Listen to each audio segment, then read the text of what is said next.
ഓം പാർത്ഥായ പ്രതിബോധിതാം ഭഗവതാ നാരായണേന സ്വയം വ്യാസേന ഗ്രഥിതാം പുരാണമുനിനാ മധ്യേ മഹാഭാരതം അദ്വൈതാമൃതവർഷിണീം ഭഗവതീം അഷ്ടാദശാധ്യായിനീം അംബ ത്വാമനുസന്തതാമി ഭഗവദ്ഗീതേ ഭവദ്വേഷിണീം.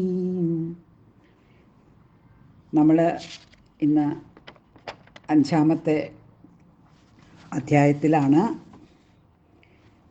കഴിഞ്ഞ ക്ലാസ്സിൽ ജ്ഞാനകർമ്മ സന്യാസ യോഗം എന്ന 4-ാം അധ്യായമാണ് ശ്രദ്ധിച്ചത്. 3-ാം അധ്യായത്തിൽ കർമ്മം എന്താണ്, കർമ്മയോഗം എന്താണ്, അവയെക്കുറിച്ചെല്ലാം ഭഗവാൻ പറഞ്ഞു തന്നു.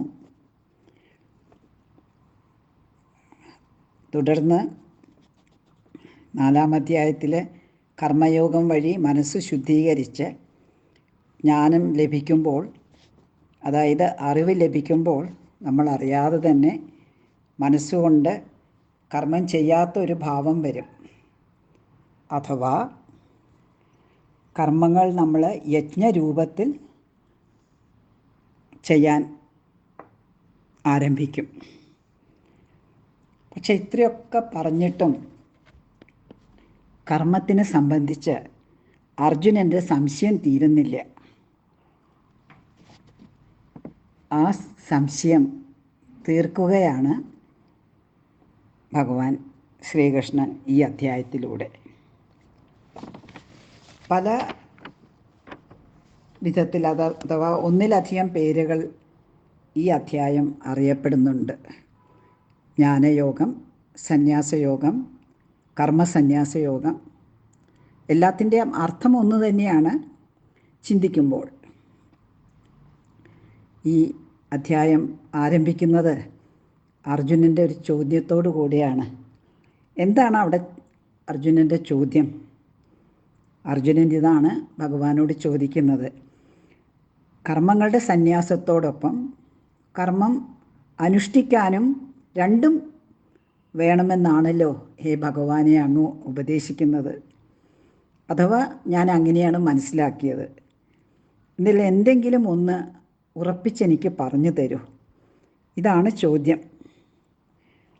ഇവിടെ സന്യാസം, യോഗം എന്നീ പദങ്ങളുടെ അർത്ഥം ശരിയായി മനസ്സിലാക്കാത്തത് കൊണ്ടാണ് അർജുനന് സംശയം വന്നത്. നമ്മളും ഈ 2 വാക്കുകൾ, ഈ 2 പദങ്ങൾ ശരിയായി മനസ്സിലാക്കണം. നമുക്കതിന് ശ്രമിക്കാം. ഭഗവാൻ പറയുന്നുണ്ട്, ശരിയാണ്, കർമ്മയോഗവും കർമ്മസന്യാസവും രണ്ടും നല്ലതാണ്, രണ്ടും ശ്രേയസ്കരമാണ്. ശ്രേയസ്കരമാണ് എന്ന് പറഞ്ഞാൽ രണ്ടും നന്മയിലേക്ക്, ശ്രേയസ്സിലേക്ക് നയിക്കുന്നതാണ്. എന്നാൽ രണ്ടിലും വെച്ച് കർമ്മയോഗം കർമ്മസന്യാസത്തേക്കാൾ നല്ലതാണ്. കാരണം ഇവിടെ അർജുനനെ അവൻ്റെ കർത്തവ്യം അനുസരിച്ച് യുദ്ധം ചെയ്യണം എന്നുള്ളത് മനസ്സിൽ നല്ല പോലെ ആഴ്ത്തി ആ ഒരു ആഗ്രഹം അവനിലുണ്ടാക്കണം. അതാണ് ഭഗവാൻ കൃഷ്ണൻ്റെ ആവശ്യം ഇപ്പോൾ. അതുകൊണ്ട് ആണ് പറയുന്നത് കർമ്മയോഗം വളരെ ശ്രേഷ്ഠമാണ്. അർജുനോട് കർമ്മം ചെയ്യണ്ട, കർമ്മം യുദ്ധമല്ലേ, അപ്പോൾ യുദ്ധം ചെയ്യണ്ട, നീ സന്യസിച്ചോളൂ എന്ന് പറയുന്നത് ശരിയാണോ? ഒരിക്കലും ശരിയല്ല. അപ്പോൾ ഇത് രണ്ടും ഒരുപോലെയാണെന്ന് പറഞ്ഞാൽ അർജുനന് ഏതാ ഇഷ്ടമുള്ളത്? യുദ്ധം ചെയ്യാനല്ല, അത് നമുക്ക് മനസ്സിലായി. കാട്ടുപോവാനാണ്, സന്യസിക്കാനാണ്. ഇപ്പോൾ ഉദാഹരണമായിട്ട് നിങ്ങളുടെ ഏറ്റവും പ്രഥമമായ ഉത്തരവാദിത്വം എന്താണ്? കർത്തവ്യം എന്താണ്? പഠിക്കണം. എന്നാൽ ഒരാൾ ഒരു കുട്ടി പറയുക, ഞാൻ പഠിക്കണില്ല, ഞാൻ വേറെ എന്തെങ്കിലും ചെയ്യാൻ പോവാണ്. അത് ശരിയാണോ അവിടെ? ആ പഠിത്തത്തിനെ ഉപേക്ഷിക്കുക, ആ കർമ്മത്തിനെ ഉപേക്ഷിക്കുന്നത് ശരിയാണോ? അല്ല. അവിടെ ചെയ്യേണ്ടത് നല്ലപോലെ പഠിക്കുക. അതാണ് അവിടുത്തെ ഉത്തരവാദിത്വം ആ കുട്ടിയുടെ. അതുപോലെ യുദ്ധം തൻ്റെ കർത്തവ്യമാണ്, തൻ്റെ കർമ്മമാണ്. ധർമ്മം സ്ഥാപിക്കാൻ ഞാൻ ഈ കർമ്മം ചെയ്യണം എന്ന ഭാവത്തിൽ അർജുനൻ യുദ്ധം ചെയ്യണം. അതാണ് കൃഷ്ണൻ ആഗ്രഹിക്കുന്നതും അതിനു വേണ്ടിയിട്ടാണ് കൃഷ്ണൻ അർജുനനെ പ്രേരിപ്പിക്കുന്നതും. സന്യാസം എന്ന വാക്കിന് ത്യജിക്കുക, അതായത് കർമ്മത്തെ ഉപേക്ഷിക്കുക, ത്യജിക്കുക, തൽക്കാലം അങ്ങനെ മനസ്സിലാക്കാം. എന്നാൽ കർമ്മം ചെയ്യാതെ, ഓക്കെ ശരി, അതല്ലേ ഭഗവാൻ പറയുന്നത് കർമ്മസന്യാസം. അപ്പം ഞാൻ കർമ്മമൊന്നും ചെയ്യുന്നില്ല, മിണ്ടാതിരിക്കുകയാണ്. അങ്ങനെ മിണ്ടാതിരിക്കുന്ന മടിയന്മാരാകാനാണോ ഭഗവാൻ പറയുന്നത്? അല്ലേ അല്ല, ഒരിക്കലും ഭഗവാൻ അങ്ങനെ പറയില്ല. അങ്ങനെയാണെങ്കിൽ നമ്മുടെ രാജ്യം തന്നെ നശിച്ചു പോകും. എല്ലാവരും മടിയന്മാർ ആയിട്ട് ജോലിയൊന്നും ചെയ്യാതിരുന്നാൽ എങ്ങനെയാണ് മുന്നോട്ടേക്ക് പോവുക? അതുകൊണ്ട് ഒരിക്കലും കർമ്മം ചെയ്യാതിരിക്കലല്ല കർമ്മത്യാഗം. എന്നാൽ പിന്നെ എന്താണ്? ഈ ഒരർത്ഥം മനസ്സിലാക്കാതെ പല ആൾക്കാരും സന്യാസികളെ കാണുമ്പോഴും പറയും, ഓ സന്യാസികൾ അവരൊന്നും ചെയ്യുന്നില്ല, അവർ ഈ എന്താ പറയുക, സമൂഹത്തിൽ എല്ലാം ഭക്ഷണമൊക്കെ കഴിച്ച് ഒരു പാരസൈറ്റിനെ പോലെ ജീവിക്കുന്നവരാണ് എന്ന് അറിവില്ലായ്മ കൊണ്ട് പറയുന്നതാണ്. അവർ മറ്റുള്ളവരുടെ ചെലവിൽ കഴിയുന്നതാണ് എന്നുള്ളത് അറിവില്ലായ്മ കൊണ്ടാണ്. ആ കാരണം അവർ ചെയ്യുന്ന കർമ്മങ്ങളൊന്നും നമ്മൾ അറിയുന്നില്ല, അത്രയേ ഉള്ളൂ. അപ്പം നമ്മൾ നല്ലപോലെ, നിങ്ങൾ ഈ കാര്യങ്ങളൊക്കെ വലുതാകുമ്പോഴേക്ക് ശ്രദ്ധിക്കേണ്ട കാര്യങ്ങളാണിതൊക്കെ, മനസ്സിലാക്കേണ്ട കാര്യമാണ്. മനസ്സിലാക്കാതെ ഇങ്ങനത്തെ ഒരു അഭിപ്രായവും പറയരുത്, ആര് പറഞ്ഞ് കേട്ടാലും. ഇനി എങ്ങനെയാണ് നാം കർമ്മം ചെയ്യേണ്ടത്? ഒന്ന്, നമുക്ക് കർമ്മത്തെ കർമ്മയോഗമായി ചെയ്യാം. അതായത് ഞാൻ ചെയ്യുന്ന കർമ്മം എനിക്ക് വേണ്ടി മാത്രമല്ല, ബാക്കി എല്ലാവർക്കും ഉപകാരപ്രദമാകണം, അതെൻ്റെ കർത്തവ്യമാണ്. ആ കർമ്മം ഞാൻ ഈശ്വര അർപ്പണഭാവത്തോടെ ഞാൻ ഈശ്വരന് ചെയ്യുന്നതാണ്, ഈശ്വരനിൽ അർപ്പിക്കുകയാണ് എന്ന ഭാവത്തോടെ ചെയ്യുന്നതാണ് കർമ്മയോഗം. അതിലെന്താണെന്ന് വെച്ചാൽ കർമ്മയോഗം, അപ്പം നമ്മൾ കർമ്മം ചെയ്യുമ്പം നമ്മൾ എന്താണ് ഫലം ഇച്ഛിക്കും. ഞാൻ ഈ ചെയ്യുന്നത് എനിക്ക് ഇത് കിട്ടാൻ വേണ്ടിയിട്ടാണ്.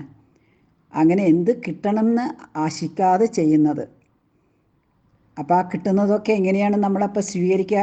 ഒരു കർമ്മം ചെയ്താൽ എന്തായാലും ഫലമുണ്ടാകും. പക്ഷേ ആ കിട്ടുന്നതൊക്കെ നമ്മൾ എങ്ങനെ സ്വീകരിക്കും? അത് നമ്മൾ പ്രസാദ ബുദ്ധിയോടുകൂടെ സ്വീകരിക്കണം. അമ്പലത്തിൽ നിന്ന് തന്ന പ്രസാദം നല്ലതോ ചീത്തയോ ഒന്നും നോക്കാതെ നമ്മളൊക്കെ കഴിക്കുമല്ലേ? സന്തോഷത്തോടെ, ഭക്തിയോടെ, ആദരവോടുകൂടെ കഴിക്കും. അതുപോലെ നമ്മൾ എന്ത് കർമ്മം നമ്മൾ ചെയ്യുക, അത് ഭഗവാനിലേക്ക് അർപ്പിക്കുന്ന കർമ്മങ്ങളാണ്. അതുകൊണ്ട് ഏറ്റവും നല്ല വിധത്തിൽ ചെയ്യുക. അതേ സമയത്ത് അതിൽ നിന്ന് വരുന്ന ഫലങ്ങളെല്ലാം, എന്ത് ഫലം അതിന് ഉണ്ടാകുന്നോ അതൊക്കെ ഈശ്വരൻ്റെ പ്രസാദമാണ്. അപ്പോൾ പിന്നെ നമുക്കൊരിക്കലും നമ്മൾ ചെയ്ത കർമ്മത്തെക്കുറിച്ച് ദുഃഖിക്കേണ്ടി വരില്ല. എന്നാൽ മഹാത്മാക്കൾ എങ്ങനെയാണ് കർമ്മം ചെയ്യുന്നത്? അവരുടെ ഭാവം എന്താണ്? അവരുടെ ഭാവം കർമ്മസന്യാസമാണ്.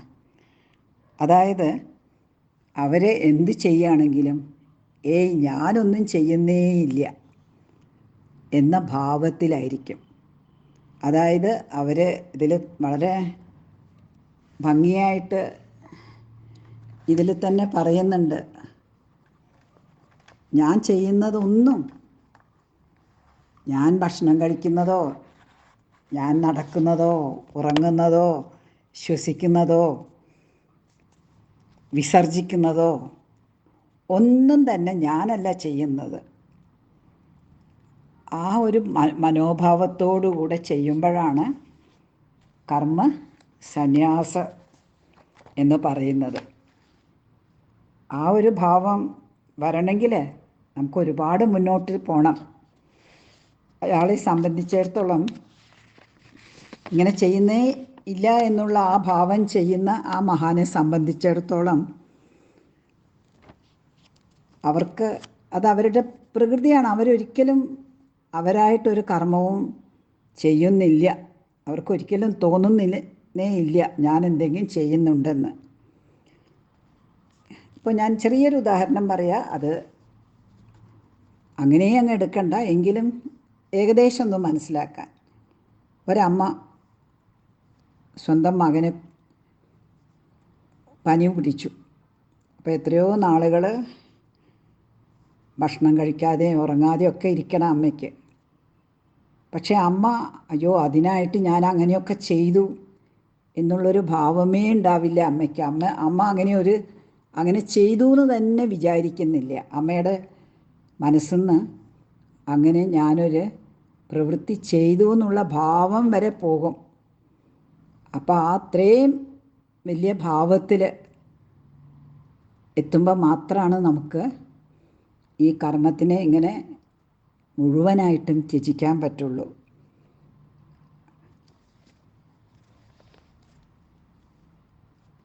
അപ്പം ഇങ്ങനെയുള്ള ഒരാളെയാണ് നിത്യസന്യാസി എന്ന് പറയുന്നത്.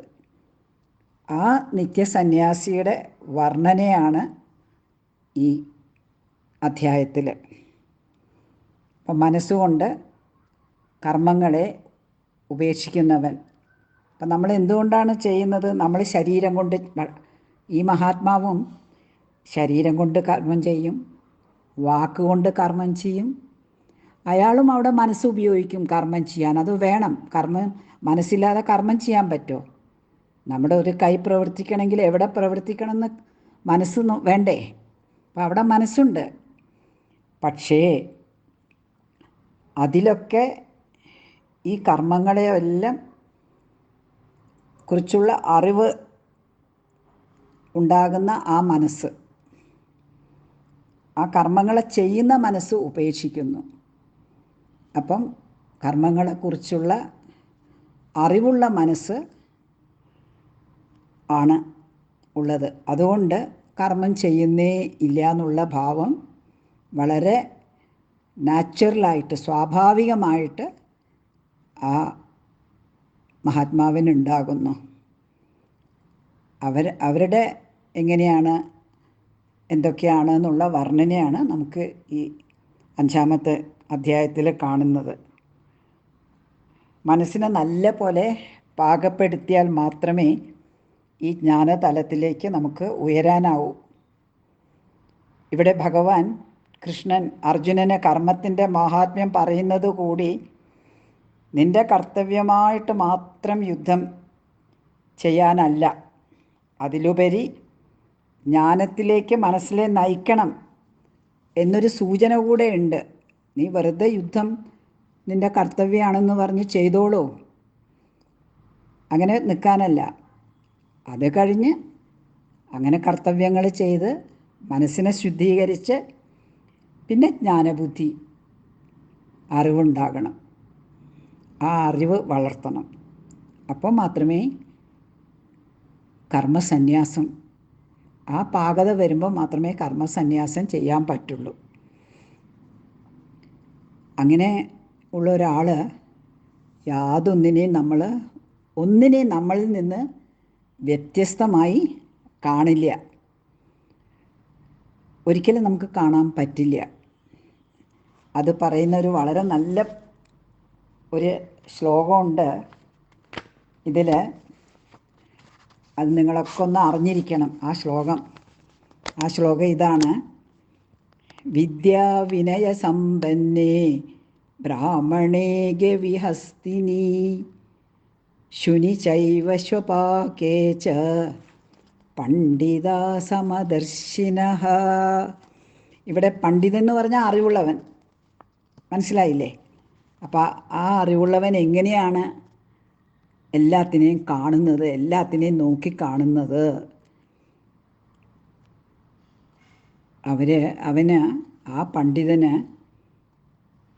ഒരു വിദ്യാവിനയ സമ്പന്നനായ ഒരു ബ്രാഹ്മണൻ, ഒരു മനുഷ്യനിലോ ഒരു പശുവിലോ ആനയിലോ പട്ടിയിലോ അല്ലെങ്കിൽ പട്ടിയെ പാകം ചെയ്യുന്ന ചണ്ടാളനിലോ ഒന്നും തന്നെ ഒരു വ്യത്യാസമായ ഭാവം കാണില്ല. അവരെ എല്ലാം ഒരേ ഭാവത്തോടു കൂടി ദർശിക്കാൻ സാധിക്കുന്നു. അപ്പം നമുക്കിതൊന്നും എന്താ ചെയ്യാൻ പറ്റുക? കുട്ടികളായിട്ടുള്ള ഞങ്ങൾക്ക് എന്ത് ചെയ്യണമെന്ന് നിങ്ങൾ ചോദിക്കുകയാണെങ്കിൽ, നിങ്ങളുടെ മനസ്സിനെ നല്ലപോലെ ഈ കാര്യങ്ങളൊക്കെ ചിന്തിക്കാൻ പഠിപ്പിക്കണം. കാരണം മനസ്സ് തീരെ അനുസരണയില്ലാത്ത കുട്ടിയാണ്. അതിനെ പിടിച്ച് ഒരു സ്ഥലത്തിരുത്താൻ പറ്റില്ല. അത് അങ്ങോട്ടും ഇങ്ങോട്ടും ചാടിക്കളിച്ചുകൊണ്ടിരിക്കും, കുരങ്ങന്മാരെ പോലെ. അതിനെ ഒരു സ്ഥലത്തിരുത്തി അനങ്ങാതെ ഇരുത്താൻ പഠിപ്പിക്കണം. ആ പഠിപ്പിക്കുന്നത് ചെറിയ പ്രായത്തിൽ തന്നെ നമ്മളത് തുടങ്ങണം. അങ്ങനെ ആ മനസ്സിനെ എങ്ങനെയാ നമ്മൾ പഠിപ്പിക്കുക, അതും ഭഗവാൻ പറഞ്ഞു തരുന്നുണ്ട്. ഭഗവാൻ ശ്രീകൃഷ്ണൻ അടുത്ത അധ്യായത്തിൽ അതാണ് നമ്മളോട് പറയാൻ പോകുന്നത്. നമുക്ക് അടുത്ത അധ്യായത്തിൽ അതിനെക്കുറിച്ച് വിശദമായിട്ട് ചിന്തിക്കാം. ഇപ്പോൾ നിങ്ങൾ ഇത്രയും അറിയുക. സ്നേഹപൂർവ്വം.